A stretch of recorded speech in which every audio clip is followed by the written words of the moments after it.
My name is Robert Fay, and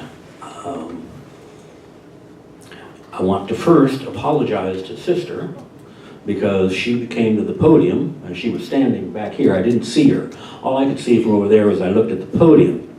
But I'm a little bit mad at her because she ruined my first line. That I was going to say, I've been around a lot longer than the young lady that asked the previous question, the sisters.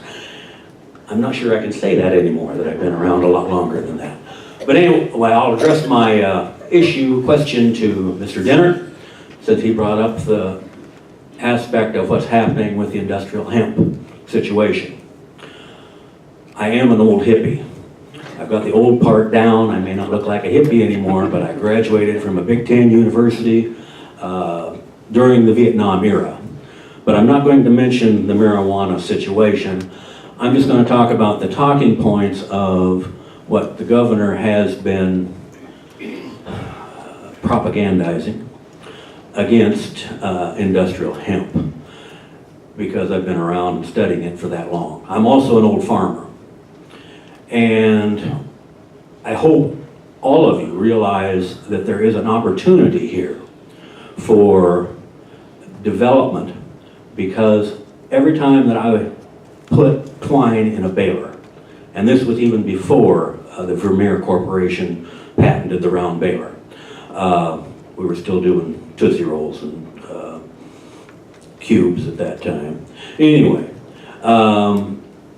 that twine that I had to put in that baler had to be imported.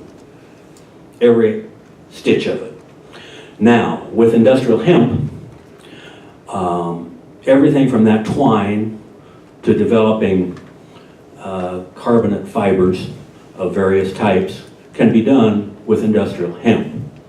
And I just hope that all of you, and Mr. Dennert can respond, this window before the seed companies, period, and the chemical companies try to take over hemp and everything that can be done with it, the corporations. I hope you realize that's an opportunity for South Dakota and maybe entrepreneurs that can do a lot of things with that. Thank you.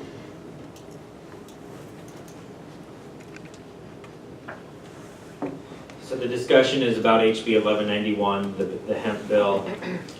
This is a bill that I believe I mentioned in my opening remarks I fully support. I voted for it on the floor of the House.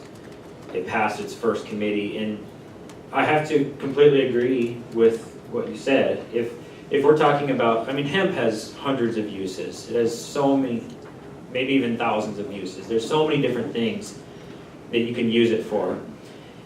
And the answer is, if we can grow a product at home in South Dakota and use it at home in South Dakota and keep those dollars local and stimulating our economy here, that should be the goal that we all have, is to keep the money local and to support our farmers. And one of the representatives who opposed the hemp bill told me, you know that this is going to be a flop. It's not going to make farmers money. And I said, first of all, I don't necessarily agree with that, but even if it isn't a profitable crop, why wouldn't we allow the farmers to decide whether or not they want to grow hemp? If it's not profitable, first of all, corn and soybeans aren't profitable. Should we make a law saying we can't grow that? So let's just allow farmers to grow it. I mean, it's worked in other states. The governor's office has many concerns, but I'm just not seeing those concerns translating into problems in states that already have hemp. So like I said, I'm a strong proponent. I hope the Senate passes it, and I hope we move forward.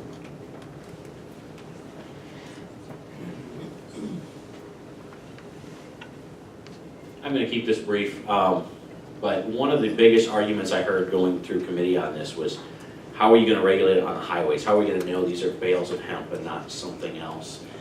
And so my answer to that has been is that this was passed by the federal government, that hemp, industrial hemp, is legal, which means that we have two corridors, I-90 and 29, that it will be traveling on. North Dakota's been piloting hemp for 5 years, so anywhere that decides to use it, to develop with it, in our neighboring states, it will travel through South Dakota, and we are going to have to find ways to address that issue regardless if we process it or grow it ourselves anyway.